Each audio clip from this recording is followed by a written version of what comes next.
truth in journalism, where brave men and women gave voice to the voiceless. But then the corporations bought the journalist, poisoning the news that we are fed. With those tainted sources, all we ever ate was a steady diet of status quo. This hijacked narrative hid the truth of mass suffering, injustice, and corruption throughout our land.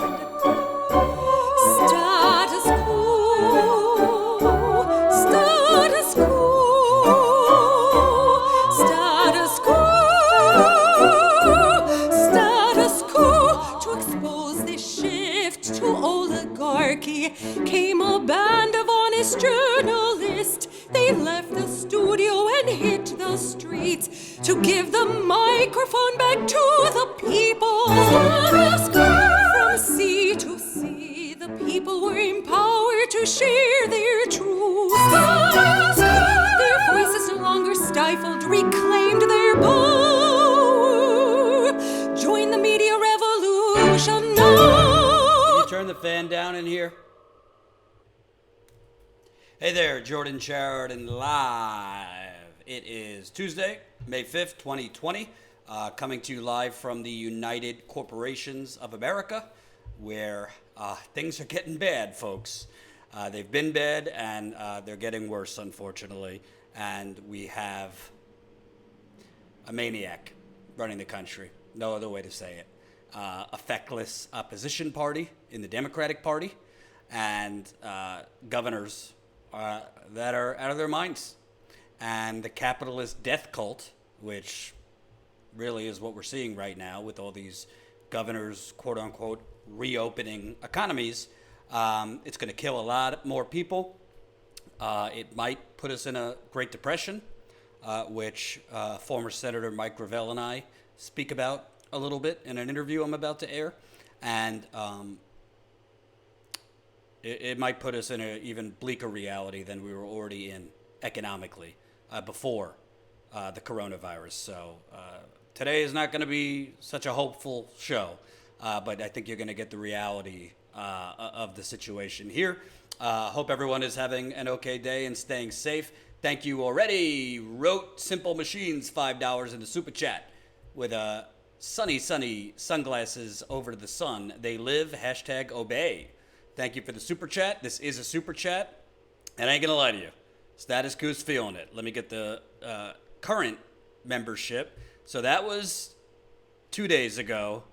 Our current membership is 1,819. So we're almost down 100 members since all of this coronavirus broke out. Obviously, we understand members who are having to cancel with people getting laid off and all those things. So no issues, and we totally get it. That's why we launched, or relaunched, shall I say, our GoFundMe, which we had previously met the goal for. But we relaunched it to try and kind of stay above water while we lose members. So yesterday, after the show, we got amazing donations from 2 anonymous individuals. So thank you to the anonymous who left $300. Thank you to the anonymous who left $100, which got us to over $99,000 raised. So we're now at $99,152 raised. I'm not great at math, but I believe that is $952 left to go to hit that magical $100,000 mark. So hopefully we could raise more money today, because we got to keep the lights on. I got to pay Jen, Colin, myself. Jamal is doing some work for us behind the scenes. And we're trying to throw some money at advertising to raise awareness that Status Coup even exists and the stories that we're breaking. So let me give you the reminder. We already have 200 people watching. We have 100 of you have pressed that like button. So I need over 100 more of you to please press that like button.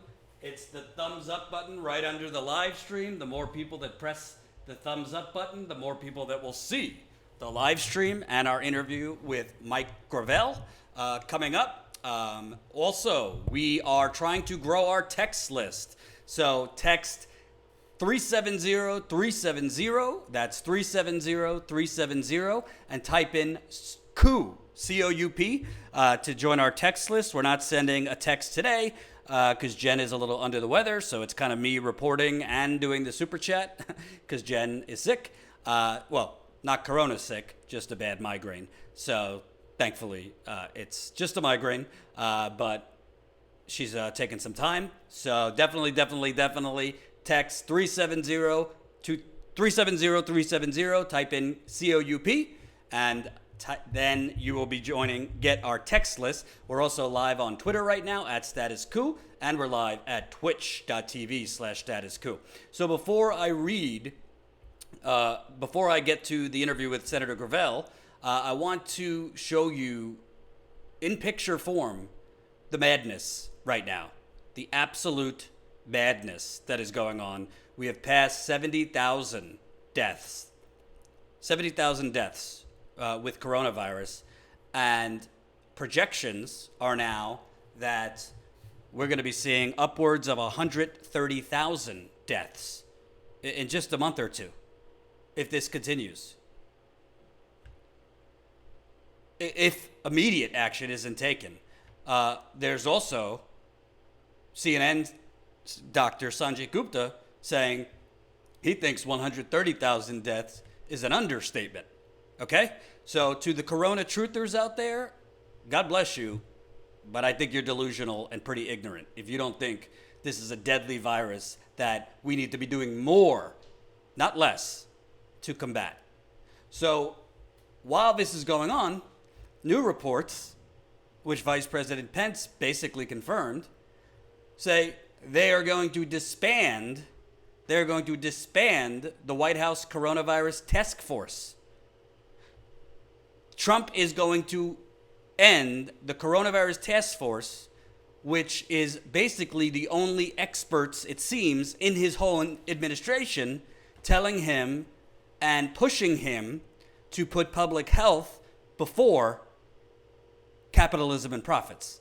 He's going to sideline Dr. Anthony Fauci, Dr. Deborah Birx, in favor for, quote, reopening the economy. This is what I'm talking about with the capitalist death cult. And he wants to do this, by the way, as look at all these states. Illinois, cases increasing. Let me zoom in here. Illinois, 68,840 cases. Increasing in Illinois. Texas, 33,000 cases. Maryland, 27,000. Ohio, 20,000. Virginia, 20,000. These are all areas where the cases are increasing. Yet many of these states where they are increasing are the same states, crazy, like insanely, where the governors are talking about, quote, reopening. You just saw Texas, cases are increasing. Well, Texas is partially reopening now. Texas is, let's see, Governor Greg Abbott said allowed his stay-at-home order to lapse April 30th, a move that gave Texas, the nation's second largest state, one of the shortest such orders in the country. Abbott, a Republican, said that Texas had expanded, tested, and stocked up on protective equipment. All retail stores, restaurants, movie theaters, and malls were allowed to reopen May 1st with limited capacity. Yet, Texas is reopening, allowing these businesses to reopen while their cases are increasing. That's smart. That is brilliant. Then let's look at Indiana. Says partial reopening. Is Indiana safe to reopen? Well, Indiana's about the same. Their caseload isn't going down.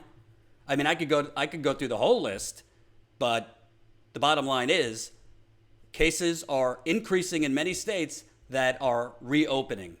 And I understand the civil libertarians. I understand the folks who say, Jordan, we If people have to die, so be it. We can't keep the economy shut down. But what I don't think people get that are saying this is if your goal is to reopen the economy permanently and not have a Great Depression by recklessly reopening businesses in states that have increasing cases of COVID, in states that have about the same, we're just going to be back where we started.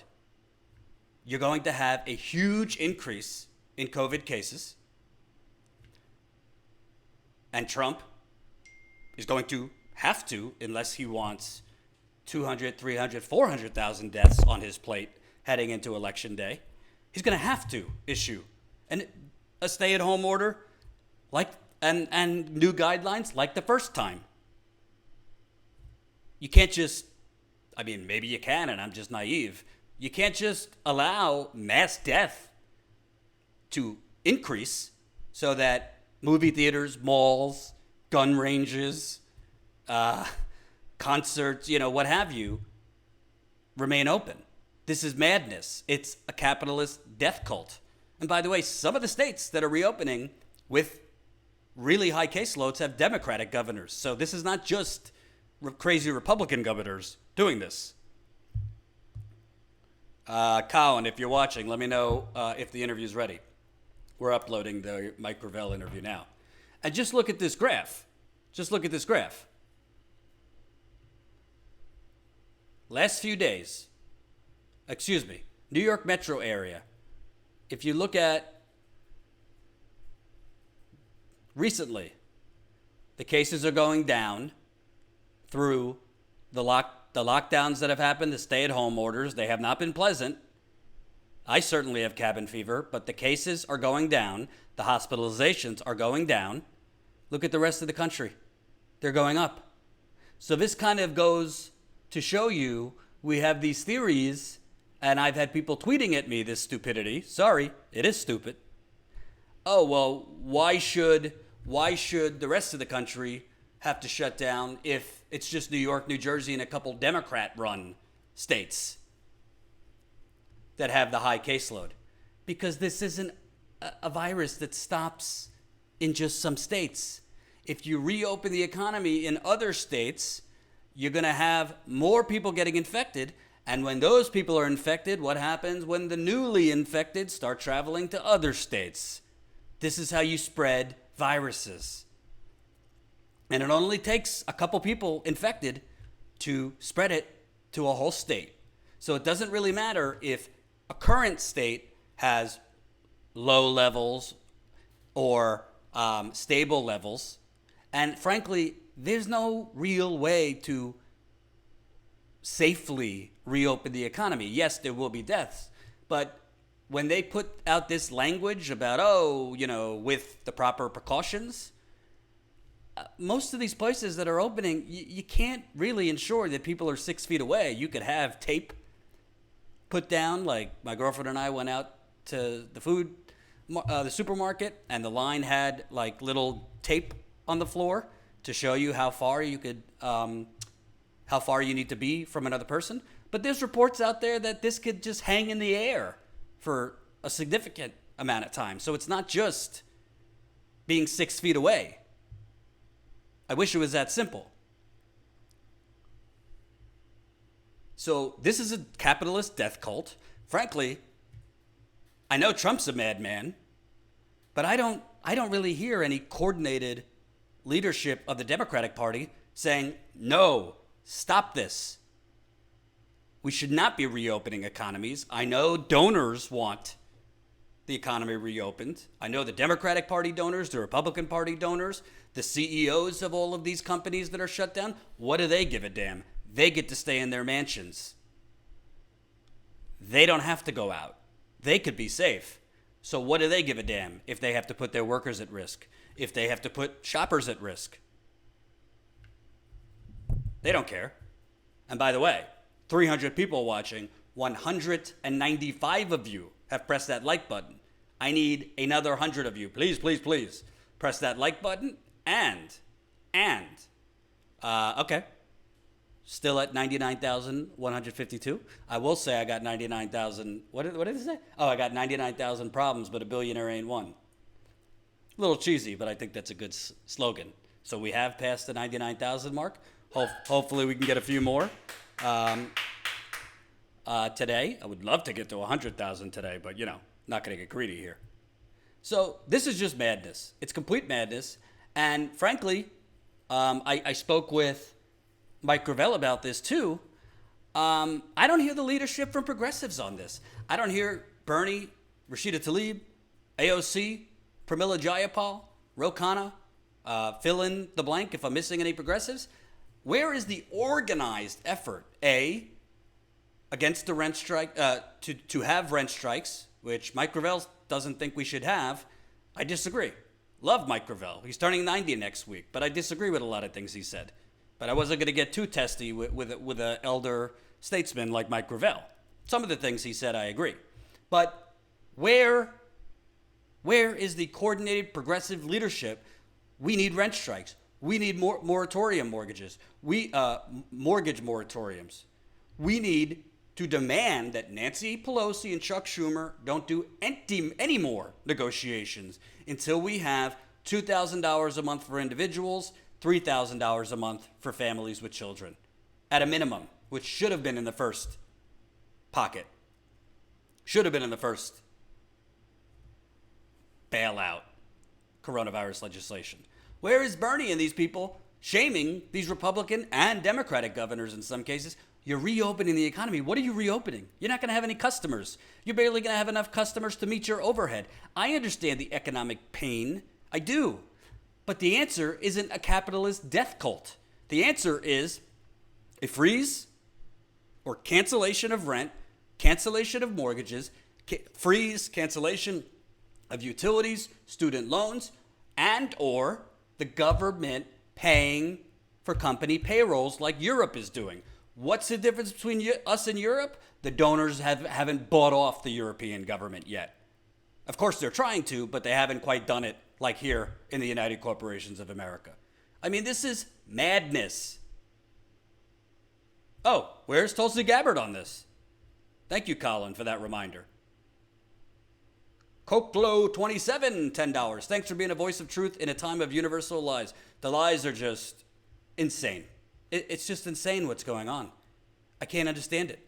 And by the way, I want the economy reopened. I was telling my girlfriend, a beautiful love of my life, sitting there in the super chat, Anat, that I got to tell you, I'm feeling it. I don't want to complain. I mean, I didn't go to the hospital with coronavirus. I'm on the mend, thank God.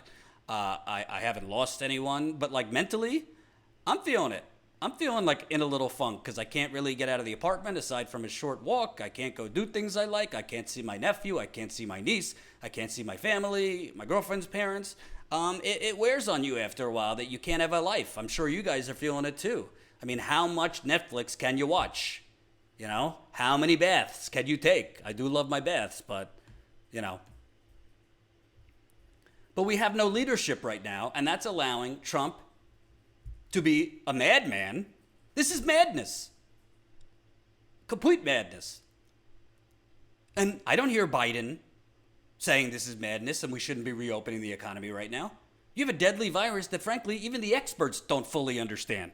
It's evolving, their understanding of this. And they're reopening states, reopening barbershops and restaurants. So we could have a huge mass surge in positive cases.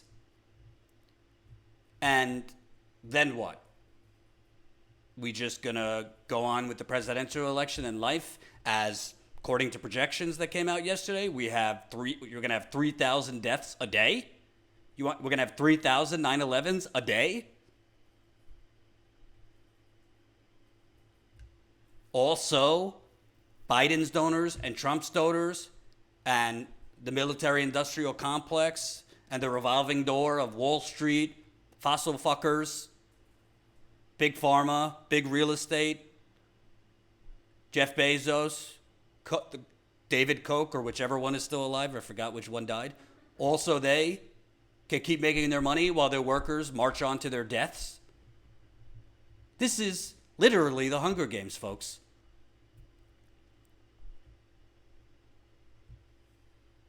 Internet journalism, people talking about themselves. I'm sorry, DJ, that I had coronavirus and briefly mentioned it. Get out of here, DJ. I'm not Chris Cuomo staging my exodus from the basement when I've already been out. The door is that way. Yeah, goodbye. Mike Blair, $2. Yeah, but it's a perfect time to watch Status Coup. I agree with that. And by the way, this is what we call stalling in the biz because the Gravel interview is uploading. Should be ready in like 2 minutes. And then we'll show you what Mike Gravel. And by the way, the cutest thing, I'm not mad at him. We were supposed to do an interview at 3. So I called him. I mean, he's 89, so no issues. And he's like, oh, sorry, I overslept. Can you give me a half hour? And it was just the cutest thing. He said, Mike, you need to reschedule? I said, no, I'll be ready in a half hour. He's the cutest man. And turning 90. But frankly, you might have a couple issues with what Gravel says. He's drinking gotta vote for Joe. We don't have another choice. Meanwhile, he says Joe Biden can't handle the coronavirus pandemic. So that's kind of like a conflicting message. He didn't seem on the general strike train. I did push back on him a little bit on that. I talked about, well, why can the French do a yellow vest movement, but we can't? Because the French yellow vest movement was pretty successful. They did get President Macron to make serious concessions. So, we'll hear what Senator Gravel has to say. I don't agree with everything, but I do love to hear from him. The other thing I'll say is, in addition to them disbanding the White House Corona Task Force, and thank you, Anonymous, getting us started in the GoFundMe with $10. So we're now at $99,162. Let me put it in because Jen's not feeling well. The GoFundMe link. So now the economic answer, get this. The economic answer Trump is talking about is a payroll tax cut and a capital gains tax cut. Oh my God. Well, first of all, I don't know how a payroll tax cut is going to help the 30 million people no longer on a payroll.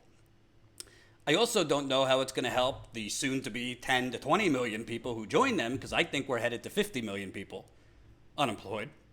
I don't even know if this fully factors in the people that are not fully unemployed but are having their hours cut, having benefits cut. So, Mike Gravel interview is ready. Woo-hoo. Here we go. So, a payroll tax cut Trump is talking about? Great. Hopefully we could get on a payroll to the 30 plus million people no longer on one. A capital gains tax? Oh, wonderful. So the wealthy can get a tax cut. The Mitt Romneys of the world, who in a strange way is now moving to the left of Nancy Pelosi, he's calling for hazard pay. This is Mitt Romney, for God's sakes. So we could have a capital gains cut so, those holy job creators can, invest in yachts for better time? Invest in bubbles, a bubble wrap around the yacht as they sail, so they don't contract it. What is a payroll tax cut or a capital gains tax going to do? Absolutely nothing. Absolutely nothing. This is a capitalist death cult now meeting a escalation of the bank robbery that's been going on in the United Corporations of America for the last 40 years. So now that we've set it up, I wanted to interview Mike Gravel, who was a senator in Alaska, 1960s to 1981. Obviously had a short campaign for president in 2020. On some things, he's further to the left than Bernie and many other progressives. But unlike the Jimmy Dores of the world, he's saying, nah, Now's not the time, saying. So before I play the interview, we got 400 people watching. Let's get the audience up. The way to do it, please press that like button. It's the thumbs up button right under the video. The more people that press the like button, the more people that will see the live stream. So smash that thumbs up button. We appreciate it. Thank you, Kushrinata, $5. LA Times reports scientists have identified a new strain of the coronavirus, more contagious than the current version, just in time for the second wave. Or translated, Trump will say, we'll have better luck the second time. God, I got to check that. I haven't been able to read LA Times stories because all of these outlets now are like, after 3 stories, you got to pay. And I'm not paying all these outlets for journalism. Just not going to do it. But you should pay for Status Quo's journalism. Hint, hint. Oop, hint, hint. So, without further ado, let me make sure this is working. 1 second. All right. The screen's going to go black for 1 second. And then you will have the interview with Mike Gravel.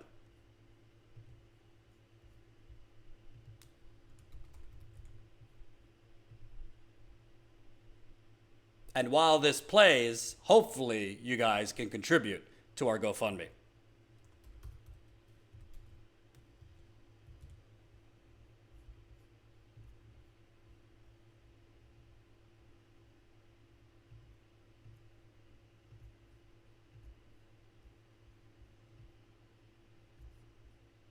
Hey, it's Jordan. Delighted to be joined by Senator Mike Gravel, a wise voice in these troubling times.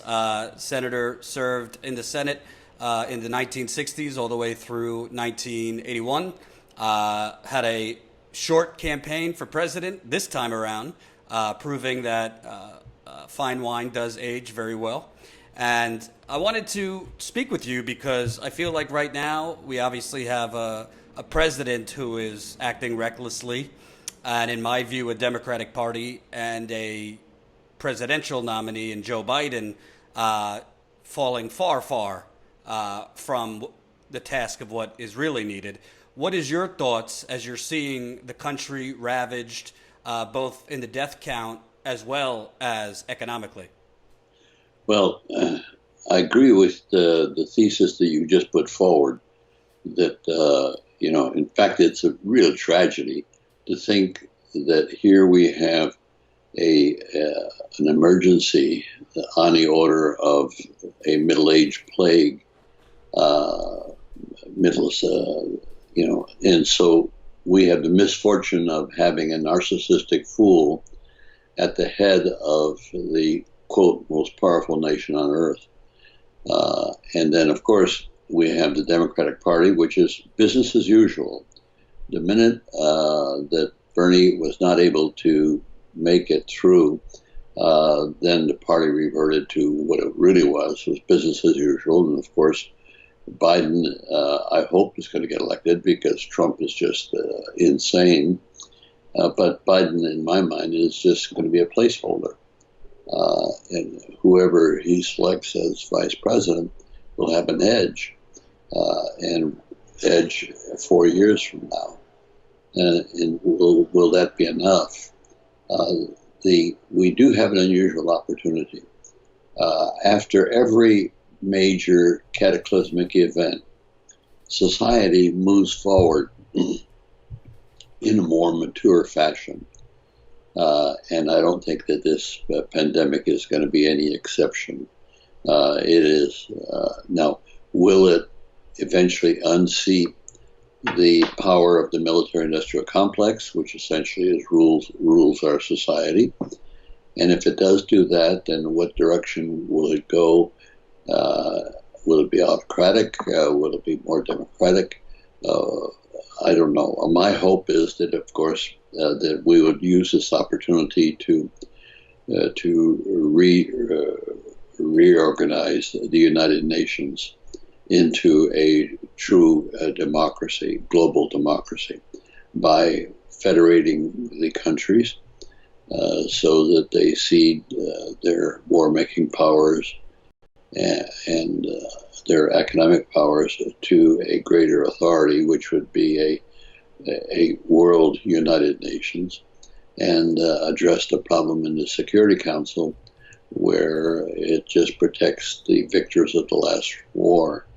And it can be really where you take the General Assembly and organize it into federated states, take the Security Council as the executive arm of the General Assembly without veto powers, but with the necessary powers on the Security Council to guarantee that solutions will be in the best interest of the peoples of the world.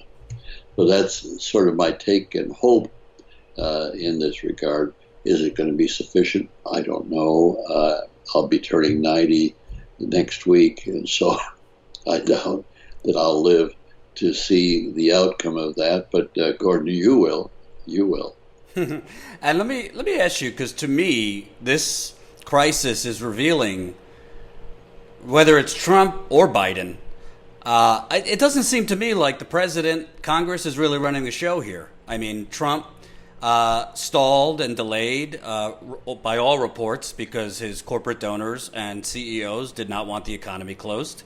And it seems that they're now, quote, reopening the economy, whatever that means, despite projections that the death count in America will double up to 130,000, the New York Times is reporting, by the end of June.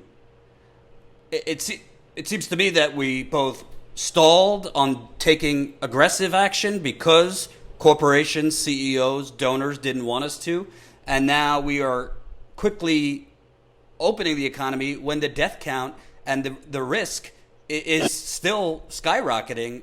Trump has done this, and I don't really see a lot of Democratic leaders saying, no, we shouldn't be opening economies while we still don't know the true effects of this virus, and people are dying right now by the thousands a day. Well, and it's going to increase. And it's going to increase, interestingly enough, in the area of Trump's base. Now, when we're going up the Mississippi Valley from the Gulf Coast to Canada, and you see the increasing deaths and cases, that's just going to accelerate. And of course, we're not prepared to handle, for lack of testing, we're not prepared to handle what's going to be coming in a second wave. The Trump, here again, it's a question of Trump's base. But one of the things I've seen is that his numbers, his poll numbers, apparently are dwindling, and that's driving him up the wall. What we need, and I heard one person say this, what we need is not just a victory, a modest victory in November. We need an overwhelming victory so that we truly relegate Trumpism and his base to the dustbin, and the radical Christians. This needs to be overwhelmed if we're setting the stage for a new millennium, so to speak. But what needs to be overwhelmed is not just Trump, it's the military-industrial complex and Wall Street, which presently lead our society and have not done a good job. That's the reason, of course, why I've written my book, The Failure of Representative Government and the Solution. The solution being the empowerment of the people to make laws. The Congress right now has a monopoly on lawmaking. It was given to them in the Constitution by the framers in order to protect slavery. Well, that's long gone, and we're still living with that legacy, tragically. But what we have to do is to find some device, and I don't know of any other device. You can say, let's have change. Well, there's only two venues. One is the people, the other is the government. The government doesn't want to have change, and the people don't have the tools. And that's the reason why in the book, The Failure, I call it a manual to create and operate a legislature of the people. And Let me ask you, because there's a lot of progressives now, Bernie supporters, who, frankly, as bad as Trump is, feel like we have to break the cycle of this lesser of two evil voting. They look at the two terms you used, Wall Street, military-industrial complex, and see Joe Biden as, frankly, a beloved figure to both. We know how bad Trump is, but Joe Biden has not offered progressives much of anything. So why do you think people need to hold their nose and vote for Biden when Biden pretty much will carry the ball forward for the military-industrial complex as well as Wall Street? Yes, he will. And Trump is such a disaster globally. Now, Biden will be a disaster, but it will be a disaster in an effort to maintain the status quo. No, Biden will be a placeholder. He's not going to do anything great. He won't do any serious damage like Trump with our foreign trade and our foreign policy and our America First deal. The effort will be to integrate the United States back into a world position. Now, what they want is the United States as a world leader. Well, that's not going to happen. The restructuring, people have become wise about the excesses of the U.S. with its sanctioning, about the fact that it serves its interest first. So that's what's going to compel change. My fear is that after we get rid of the pandemic, of course, we'll always have the threat of future pandemics, and I think we'll handle that a lot better the next time around. But my fear is that at the end of this exercise, the middle class will be decimated, and a great deal expansion of the poor, and the elites will be as rich or richer than they are right now, which leaves them with the money to control society, and so that gives them an edge going into a solution period. I'm painting a very sad picture, but that doesn't mean it has to be realized.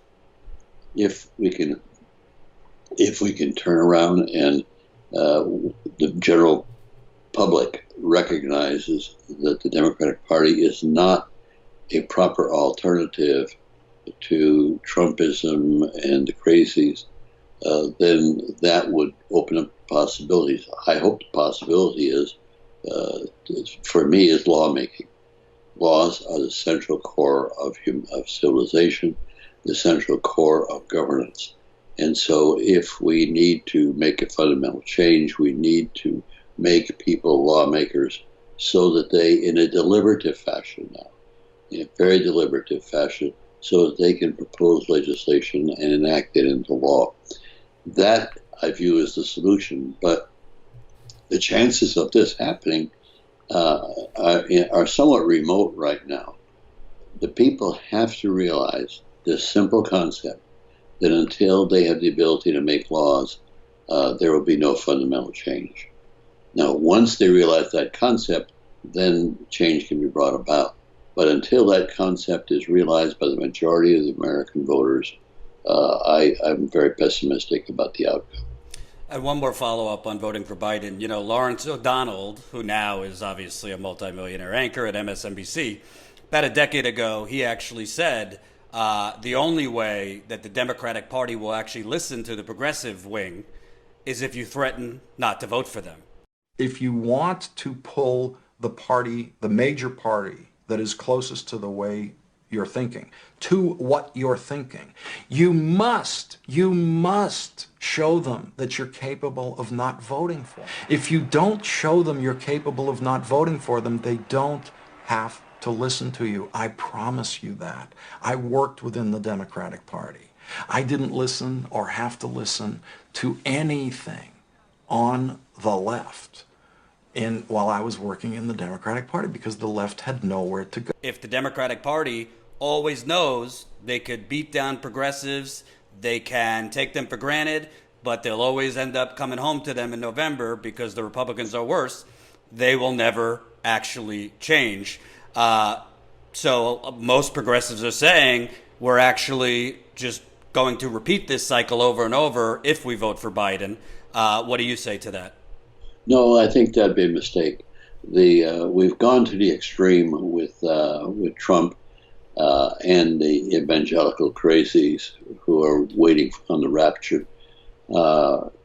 No, I think that would be a tragic mistake. It would give Trump another 4 years, and God, what damage could he do to civilization in that period?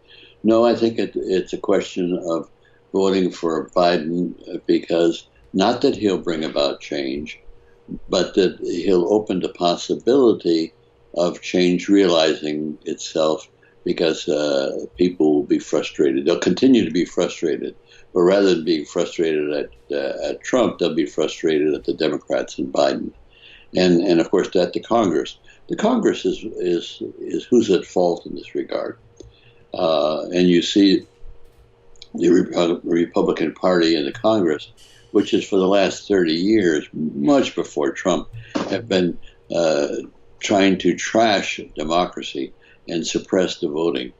You know, the public is led to the belief that because they can vote, they have liberty. Well, that's a joke. That's not what's happening. I'll give you an example. It's looking at China. China has brought about more freedom than any other group in the history of civilization. Now, there's both economic freedom and political freedom, and I maintain that economic freedom is superior to political freedom, because when you have economic freedom, you can educate your children, you can, live a good life.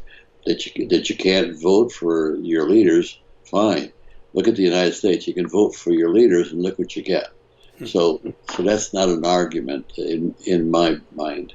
What we need is to be able to overcome the excesses that we're seeing right now in governance, and take that opportunity, which would be with Biden, because he won't be doing anything unusual.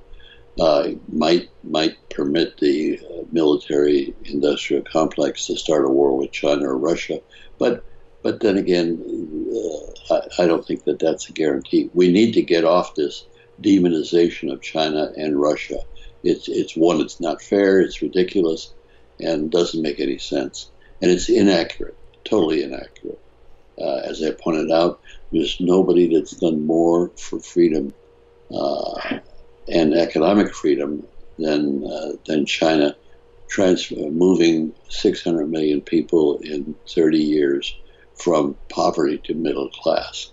That is bringing about a lot of freedom. We don't have anything in our history to compare with that. We've actually done the reverse in the last 30, 40 years. Well, what's worse than that, it's not just the last 30, 40 years. You go back to prior to the Civil War. What did we do when the liberal, progressive elements wanted to get the 8-hour day, wanted to get all kinds of safety measures in the workplace to outlaw children being in the workplace? We have, from the Civil War to the Second World War, the use of government to oppress the people with military force. That's our history, and of course we choose not to recognize it. We choose to put this fantasy that we're the greatest, and we should lead the world because we are the greatest. We're only number one in munitions manufacturing.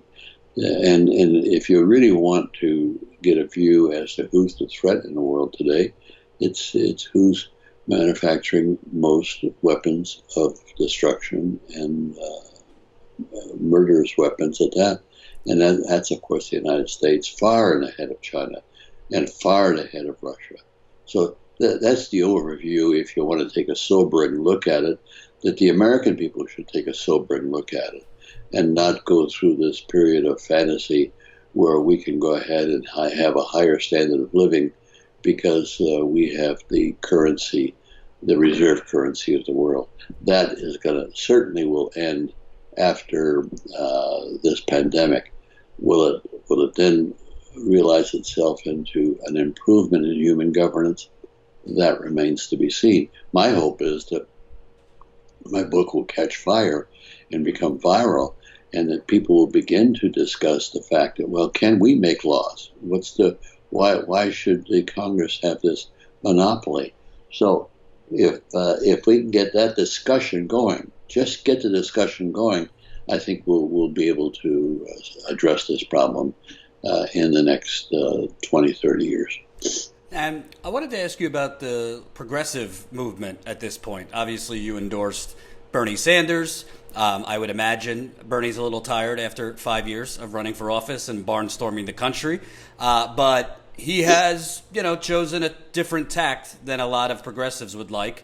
He dropped out, fairly early in the process in March. He is now kind of being very diplomatic with the Biden campaign, has done some joint live streams with him, is urging his voters to vote for him, and most importantly, has not really been utilizing his army, shall you say, his vast email list to lead the charge for things like a rent strike right now, which is a huge appetite for, a moratorium on mortgages, those kind of things. He has spoke positively about those things, that they should happen, but he isn't really leading the charge like he did, let's say, against Jeff Bezos to get Amazon to raise the minimum wage. What do you think about Bernie's leadership right now? Should he be leading more? And what should the progressive movement do? Because if there was ever a time, Senator Gravel, for a general strike or a rent strike or something like that, it seems now would be the time. Well, yes and no. Keep in mind, the police power is still in the hands of the elites. And so if you go ahead and start doing a lot of striking, it's going to harken back to the 30s and the 20s, where there was economic suppression of people wanting fundamental rights. And so I think what you'll do is you'll instill a lot of violence, and won't have the result that you want, because the elites will have the military, the elites will have the money to control society, and so many in the middle class will be pushed into poverty. And so I don't see that as a solution. With respect to Bernie, I think the only thing that he could do is what he has done, and that is to retreat into his senatorial position, where he can introduce legislation, not only talk about these issues, but then turn around and write the legislation to bring many of these issues about. Now, whether that legislation will pass, he has no control over that, as we just saw in the campaign. He was surging ahead, and then all of a sudden, Claiborne anoints Joe Biden, and the entire Democratic constituency changes overnight without any campaign. Let me give you the example of Massachusetts. On Super Tuesday, Biden carried Massachusetts. Biden did not have an office in Massachusetts, did not have any ads, did not campaign at all, and all of a sudden Massachusetts, a nice liberal progressive state, goes for Biden overnight. This was an interesting phenomenon, and I think that Bernie really saw the phenomena and lived it, and there's not much he can do about it. Now, he can exhort his people on issues and support downstream people like Ocasio, but that's about all he can do, and he can do that very well. Now, my hope is that he would then, and he is building an organization, transferring his organization from a campaign organization to an issue realizing organization. And so he's doing that. So he's doing the best he can with the tools that he has at his disposal. And I just applaud him for that.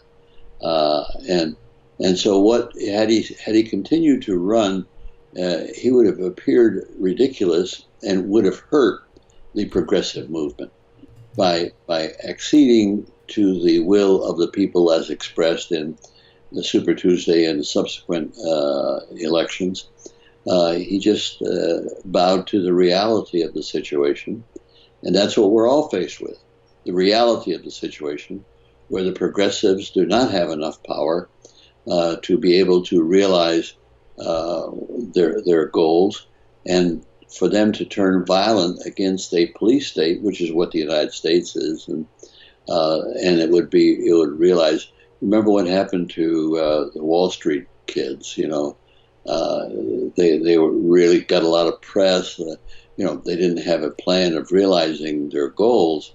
I tried to speak to several of the groups and point out to them that what they have to do is to empower themselves to make laws, not just go out and make statements about things they want to have happen. That doesn't advance anything. All it does is scare the elites, and they clamp down. And as you saw in one day, worldwide, the military clamped down on all of these protesting kids in their various encampments, and they were just all wiped out, just like that. Let me ask you, because I would disagree, just in that when you look at France, for example, and their Yellow Vest movement, I'm not saying let's get violent. I believe in civil disobedience, but that organized striking pretty quickly got President Macron to the table for real things, real concessions to the workers. I think the only difference between us and a European country like that is people are deathly afraid in America to strike or do any form of long-term protest because they'll lose their health care, where that's part of citizenship in Europe. But over 30 million people are losing their health care, and there's going to be probably tens of millions more, because millions more are going to lose their jobs, which are connected to health insurance. So I understand your point. You obviously know history better than I about the police state. But if this were an economic strike of rents, mortgages, utilities, worker solidarity, ordering less from things like Amazon, I think the elites only care and only respond if their wallets are affected. Am I wrong? No, but you're not right either, because the elites, just look at the history. They've always enriched themselves. And I'm not talking about just the last 30, 40, 50 years. I'm talking about since the creation of our government. It was always in control of elites. That's what the Constitution is about. It was written by elites for elites. And the people were kept out of the process because the people threatened the property of elites, which was, of course, slaves in many regards. And so no, I am not as optimistic that, and France has got a history of taking to the streets. This is not a unique situation with Macron. And Macron is a very accommodating kind of guy, and so he'll make concessions as the elites make concessions, but the concessions never are far enough to alter any fundamental. The key thing to a fundamental approach, and I like to use the example of give a man a fish and you feed him for a day, teach him how to fish and he can feed himself for life. Well, it's the same thing with lawmaking. I can work with you to help enact, let's say, rent control laws or to enact health care. Sure, you accomplish that and you become a spent bullet on anything else. But better still, I can work to make you a lawmaker. And then you can do all the things that you want with your ability to make laws. But that's not what exists today. What exists today is the progressive movement and any reform movements operates within the context of representative government. And in all of these instances, there's no effort to reform representative government. Well, we want to pass issues. We want to pass this, pass that. But there's no fundamental reform of representative government. There's nothing that threatens the monopoly of the elites to control Congress and control our society and instill militarism. Nothing like that is offered. And so that's the reason why in my book, The Failure of Representative Government, because nobody addresses the failure. We just hit issues that we care about and are good. I'm not minimizing the need to correct those issues, but I'll tell you, you get a lot more correction if the people are able to make laws. And what would that process look like? I know it's in your book. How would the people supersede Congress to make the laws? Well, first off, they don't supersede Congress. They do in this regard that when the people become lawmakers, they become the sovereigns. They're the senior partners of the operation. And so representative government will continue to make laws, and the people will make laws independent of representative government.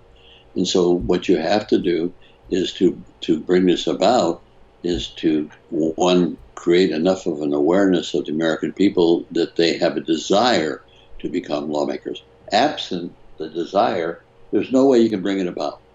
So if we can, through a process of communication, create the desire for the people to want to be lawmakers, then we can initiate a national election on a voluntary basis, whereby the people would have the opportunity to vote for two pieces of legislation: a constitutional amendment to the Constitution, and a federal statute setting up the legislative powers, procedures, whereby the people can make laws in a deliberative fashion. And that's what I have in the book. I make the argument in 2 chapters about the Constitution and how we could do it. We could turn around and, let's see, yeah, my wife picked it up. No, she didn't. It's okay. So we need a process whereby the people can be able to vote to empower themselves. And that's outlined in a book, how we could do that and how it's constitutionally legal, because that's exactly how our government was created, which was in Article 7, which stated that when the conventions of 9 states ratify the Constitution, it becomes the law of those 9 states. Well, we do the same thing. We don't have to go to conventions. We can turn around and ask the people, do you want to become a lawmaker? And if a sufficient number say yes, it then becomes the law of the land.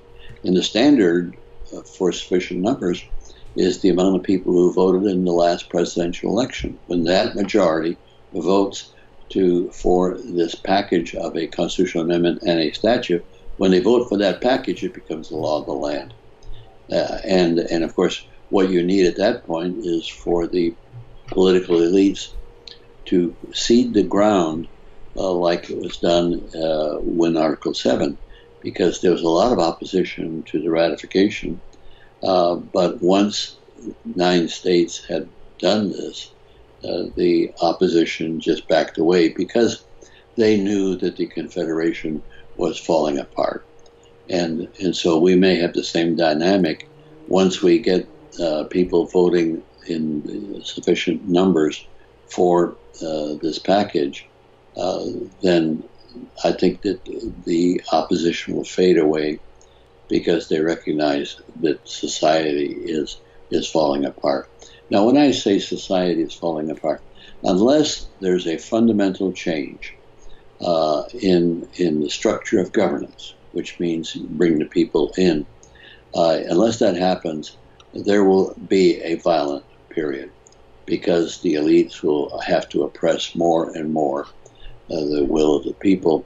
And at some point, so we've got a real simple choice. We can have an evolutionary process, which is what I put forth my legislation to do, or you're going to have a revolutionary process. And and if the people's will is so abused in the future, then I think we will see a great deal of violence. And 2 more questions. This, not trying to get you in trouble here, but I have to ask. Joe Biden, putting aside the strategy of whether people should just vote for him to get rid of Trump or not, there has not been a lot of media attention on an obvious decline in his cognitive function. I don't mean that disrespectfully. I don't wish anything poor on him, but he's had struggles. Bernie was a gentleman about it, didn't really go after him, but it seems to be obviously if the economy blows up, a paper bag might beat Trump. but it seems to be a liability against Trump, who still seems to have his wits. Biden's struggling to just get through basic interviews and sentences without real problems. Do you have concerns about that? And should the Democratic Party be looking at potentially replacing him if it continues like that? Well, first off, there's no vehicle for the Democratic Party to replace him. As long as he's there and can put two sentences together, he doesn't have to be a genius in that regard. Trump has the same cognitive problems. The media has focused on it a little bit, but Trump, when he disagrees with himself in two sentences, that's a cognitive problem. And so when you want to try to beat Biden with that problem, you got his opponent has the same problem. So I don't think that will wash. Biden will be there with sufficient cognitive awareness into the inauguration and as the president. We had Ronald Reagan, who was senile in his presidency, so this is not an unusual situation. The government will run itself. The problem with coming after Trump with the government, there needs to be so much to do and to handle and to bring about. And clearly, Joe, even on his best days, really won't be able to handle that adequately. Now, it depends on who he selects as his vice president. I'll tell you, I've heard this only once, but I think it would have great merit. If he could persuade Michelle Obama to be his vice president, then it would guarantee his election, and it would give you an intelligent force within the White House and a stabilizing force for Biden. But I have no great hopes that Biden will make any big changes. I have my fears that he will make mistakes with respect to Russia and China, which is what the military-industrial complex wants to have happen. The military, I mean, they're insane.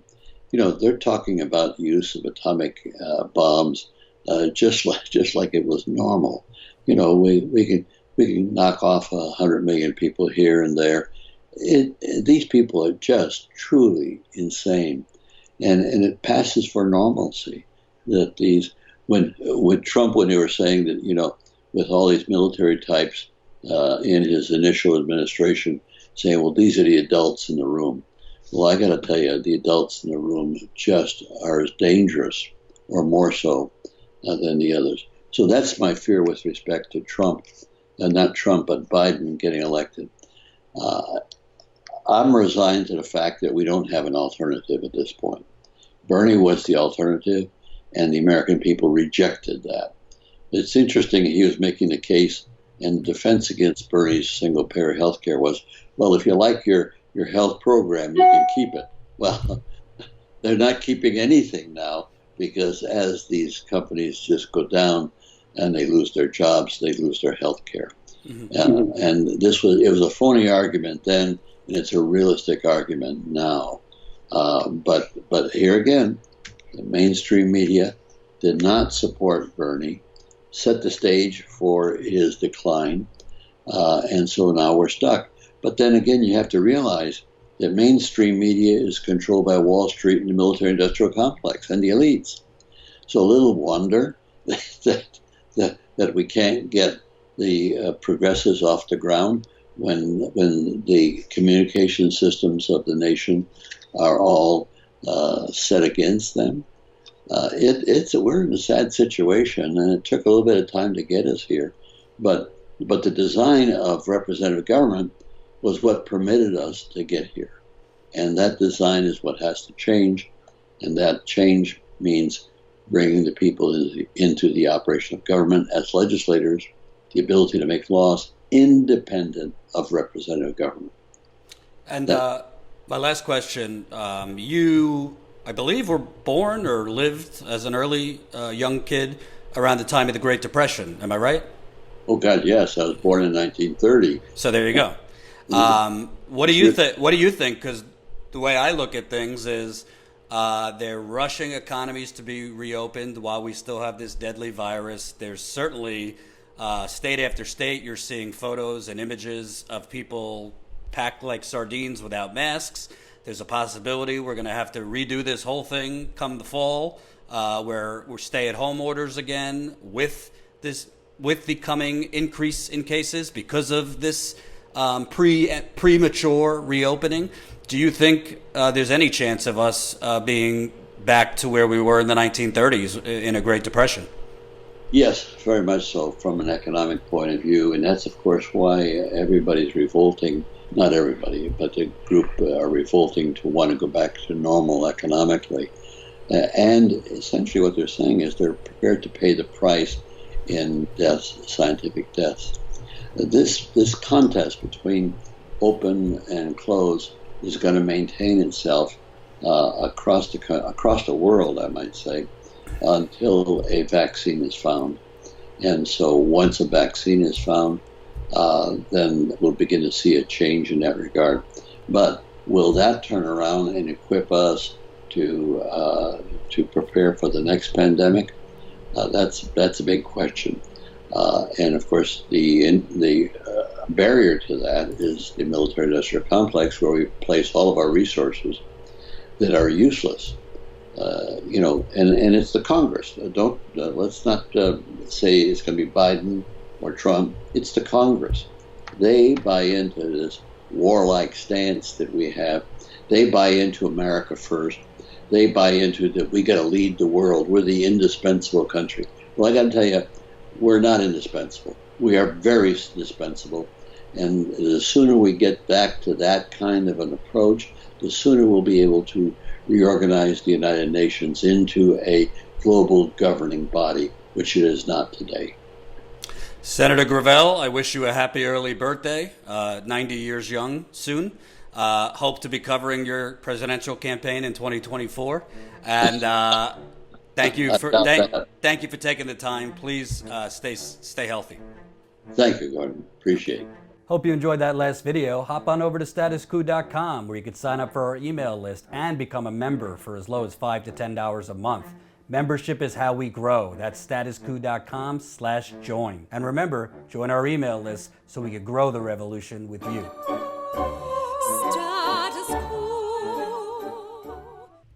That was Senator Mike Gravel, who obviously disagrees with most of the audience at this point, which I think kind of, I don't want to be an ageist, but I do think it kind of coincides with the general trend where the older somebody gets, the more he's obviously progressive, and when given the choice, is more on the Bernie Sanders wavelength. But now that Bernie's out, I think older people, not all older people, there's definitely some revolutionaries still out there. And yes, I didn't correct him calling me Gordon. That's okay.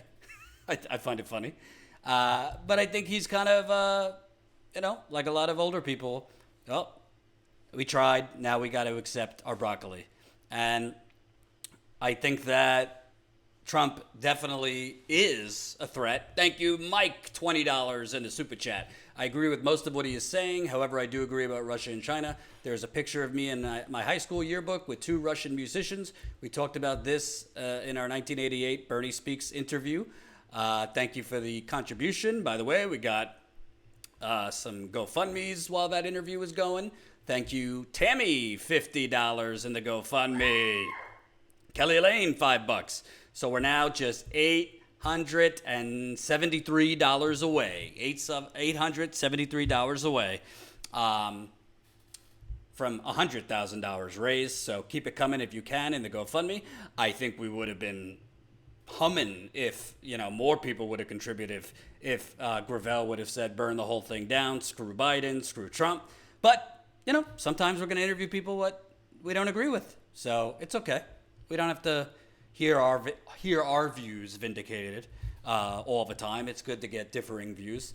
The few points that I disagree with him, and I respect what he says, is, to me, if people are going to vote for Biden over Trump, I'm not going to criticize people for that. I understand it. But I do disagree with him on us not this not being the urgent time for a general strike. I get what he's saying, that France has a history of striking, but I think that the United States, we have never had so many people not just suffering. Well, let me restate. We have had so many people suffering, but there are very few instances like what's coming for where the United States has this level of suffering. And I think in general, human psychology, when people get to a point where they don't have anything to lose, that's where they kind of go for it. And what I mean by don't have anything to lose is right now the numbers say over 30 million people have been laid off, meaning they don't have health care. That number is going to go up, God knows how many more. My guess is we're going to be looking at 40 to 50 million unemployed. That's not to mention the people that do have jobs still, but might have their hours cut back, benefits cut as employers say, we're being hurt, so we got to cut your hours. We have to cut your benefits. You have to pay more into your health care. All of that is coming. So I think that in the past, before this, where you couldn't get that coordinated, organized general strike type of thing because people didn't want to lose their jobs and it was just survival. A lot of people now don't even have that to fall back on. They're sitting at home without a job, without the chance of getting a job, a good job, to feed their families. So I disagree with him. And although I could understand why people, particularly in swing states, would vote for Biden, I'm not voting for Biden. I live in New York, and I'm just not voting for him. I'm not going to tell other people what to do. But I think he's wrong on the strike. I think now is the time for a strike, and I think if our progressive leaders like Bernie, AOC, Rashida Tlaib, Ilhan Omar, Ro Khanna, Tulsi Gabbard, Mark Pohan, Pramila Jayapal, if there was leadership and organizing the troops, obviously it's hard to have a strike if you can't physically get together. But the point of a strike is to hurt companies, CEOs, and the oligarchy in the wallet. That we can do. There are other alternatives to Amazon. There are other alternatives to these massive corporations that have bought off our government. There are supermarkets, local supermarkets. Not everybody has them near them. A lot of people live in food deserts, things like that. We get that. But for a lot of us, there are other options. There are other options than, between Amazon, between all these companies that have monopolies. I would say there are other options to Walmart. But putting aside Biden versus Trump, if not now, when? A pandemic that might lead to a Great Depression? If we're not going to strike then, whether it's Biden or Trump, I've said for a long time, it really is irrelevant whether it's Biden or Trump because they're not really making the decisions. Is Trump worse than Biden on a lot of things? 100%. But if Biden gets in, Biden's not making the decisions. It's the donors that are making the decisions. Trump talks tough. His donors are the reason, and corporations and the capitalist system is why he delayed on the first place on the pandemic. He didn't want to shut down the economy. He did so after he was forced to, basically. His corporate fat cat donors were urging him not to. And they've been huffing and puffing for weeks for him to peel back the guidelines and regulations so that we could open the economy.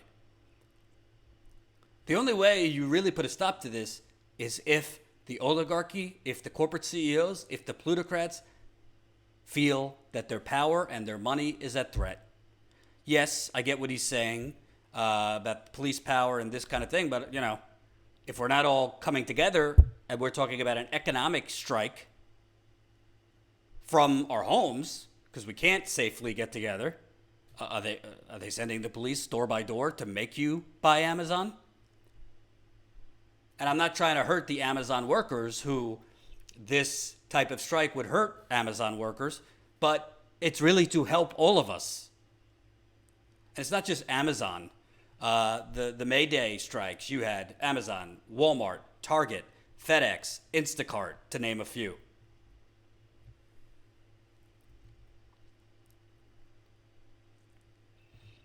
But I disagree with him on that. And, you know, honestly, he's turning 90, and maybe the older you get, a little bit of content and complacency sets in. I'm not criticizing Senator Gravel, but maybe that youthful let's strike kind of is gone. But that's okay. We got a lot of older people that aren't there yet, and a lot of older people that watch us and are progressives.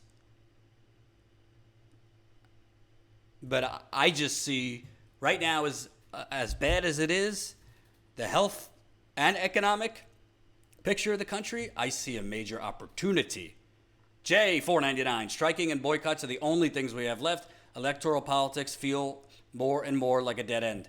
I don't think it's a dead end, but I think, bottom line, electoral politics, you're never going to get the change you want unless you light a fire up the politicians' behinds. And the only way to light a fire up the politicians' behinds is if you light a fire up their corporate donors' behinds. Because it ain't the politicians making the decisions, it's their corporate fat cat donors. It's the Jeff Bezoses of the world. It's the David Charles Kochs of the world. One of them's dead, I forget who. It is the George Soroses of the world. It is the Donald Sussmans of the world. I've been investigating all day. If you recall the Panama Papers, which was a humongous scandal about global offshoring, where all these political donors and billionaires were basically creating offshore tax havens in Bermuda, in Panama, and all these places.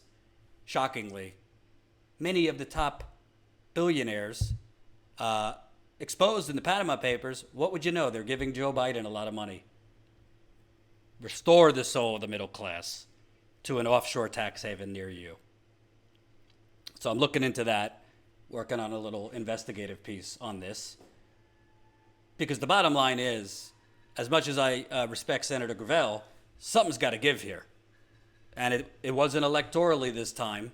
But I'm disappointed because I think that our progressive leaders, I get it, we're not in the halls of Congress. We don't know what they're dealing with. We don't know all the political onions and layers. But at the end of the day, AOC said she wasn't going to stop being an activist as a congressperson.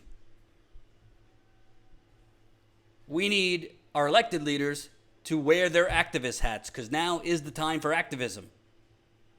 Now is the time for strikes. And if you get enough people to strike, they can't evict all of us. They can't send the police to all of us.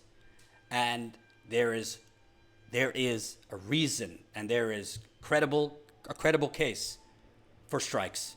You didn't cause the coronavirus, and you certainly did not cause yourself to get fired or get your hours cut or have your health care stripped. And if your elected leaders aren't going to do anything, then they need to hear from you.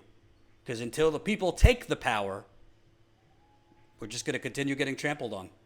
And you're going to see Donald Trump, who is now talking about capital gains tax cuts, which are the taxes that you pay for stock trades. So basically tax cuts for hedge funders and Wall Street traders, and a payroll tax cut.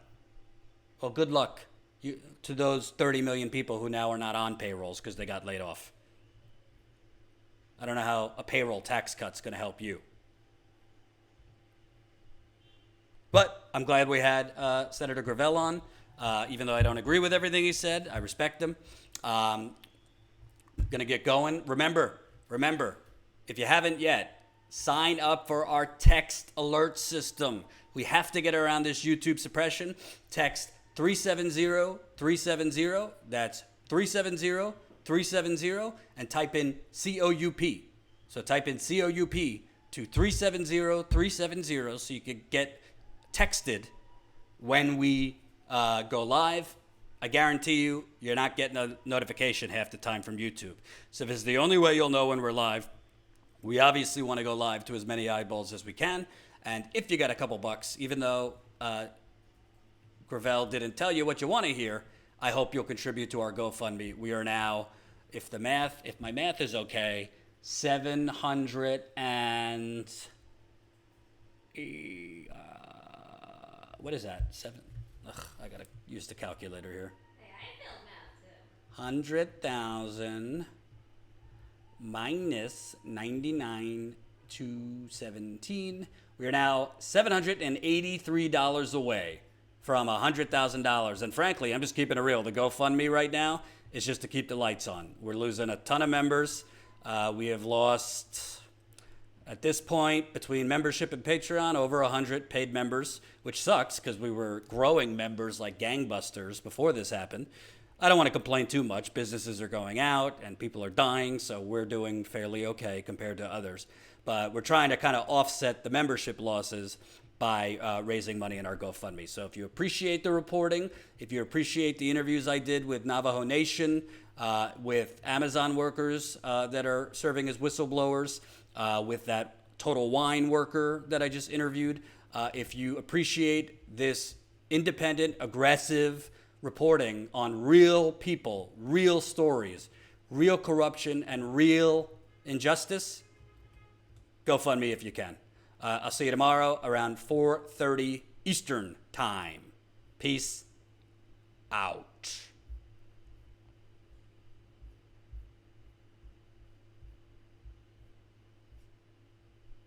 Oh, never mind. Swirly Swirl pointed out I did have some super chats. Swirly Swirl, $10. I like his idea of self-governance. Not sure how it would work in practice. I disagree with his method of arriving at that point. Biden is not broccoli. He is spoiled milk. What kind of milk, though? Is it spoiled almond milk? Soy milk? Half and half? I'm just kidding. Thank you for the $10, Swirly. Really appreciate it. And yeah, I guess some people like broccoli, so spoiled milk is a better analogy. And Willis, $2. Now is the time. It only gets worse from here. That's what I'm saying. If not now, when? Jay Ramahi, $4.99. Striking and boycotts are the only thing we have left. Electoral politics feels more and more like a dead end. It's not a dead end. Right now, it's a dead end, but not forever. Anthony, $2. I refuse to leave this pandemic without getting Medicare for all now. I think that's part of the strike. That's got to be part of a general strike. Love each other, $10. Why, thank you. Thank you, love each other. I think I know you. Your picture, did I meet you in South Carolina? I think so. Thank you, love each other. I love you back. And keep them coming. Thank you, Anthony. Just left $5 in the GoFundMe. Ooh, getting closer. I'm feeling 100,000 tomorrow. If we could all do our part. If you don't have $5, we get it. I mean, people are suffering, so no problems if you can't donate to our GoFundMe. If you can, we really appreciate it. You guys are heroes for the media revolution. Let me make sure I don't miss any. And by the way, I did tweet out earlier, I'm looking to investigate a new story, and does anyone have ideas? I've gotten over like 300 comments back. So if you missed my tweet and you have ideas, let me put the tweet in here so you could tell me. I'm going to take a long, long bath and read through all these wonderful ideas. Hold on, let me find my tweet. Wow, almost 400 comments under a tweet asking what I should investigate. Somebody said JFK's assassination, like something a little bit more current, because I think that's been investigated quite a bit. All right, thanks everybody, appreciate it. I'll see you tomorrow.